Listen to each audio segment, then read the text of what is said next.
మీ business ఏదైనా మీ ఊర్లో promotion చేయాలంటే అది సుమన్ టీవీతోనే సాధ్యం. ఇప్పుడే సంప్రదించండి.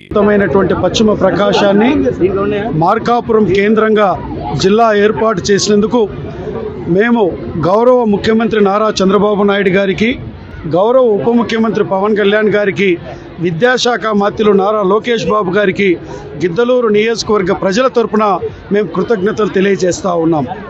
మేము ఇప్పటికి దాదాపు కొన్ని వందల సంవత్సరాల నుంచి జిల్లా కేంద్రం అనేటువంటిది మాకు సుదూరంగా ఉన్నది. గతంలో కడప, తర్వాత కర్నూలు, తర్వాత ఒంగోలు, ప్రకాశం, ఏది కూడా 140-150 కిలోమీటర్ల దూరం తక్కువ లేదు.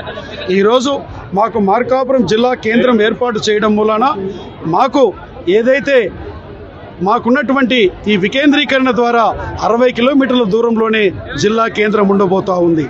మా స్వయం పరిపాలన మేము సాధించడం ద్వారా ఈ ప్రాంత అభివృద్ధికి మేము చేసుకోగలుగుతామనేటువంటి విషయాన్ని సందర్భంగా తెలియజేస్తూ, జిల్లా ఇవ్వడంతో పాటు మాకు మా యొక్క ప్రాంతానికి వరప్రసాదినైనటువంటి వెలిగొండ ప్రాజెక్టుకి ఈరోజు వచ్చే సంవత్సరం ఆఖరి లోపల ఎర్రగొండపాలెం, మార్కాపురం, గిద్దలూరు నియోజకవర్గాలకి మొదటి ఫేజ్లో నీరు అందించబోతూ ఉన్నారు. దాని ద్వారా మాకు జిల్లా ఏర్పాటుతో పాటు మాకు ప్రతి ఎకరాకు సాగునీరు అందడంతో ఈ ప్రాంత రైతాంగం కూడా సస్యశ్యామలం కాబోతూ ఉంది. రైతాంగం ముఖంలో సంతోషాన్ని కూడా చూడబోతున్నాం.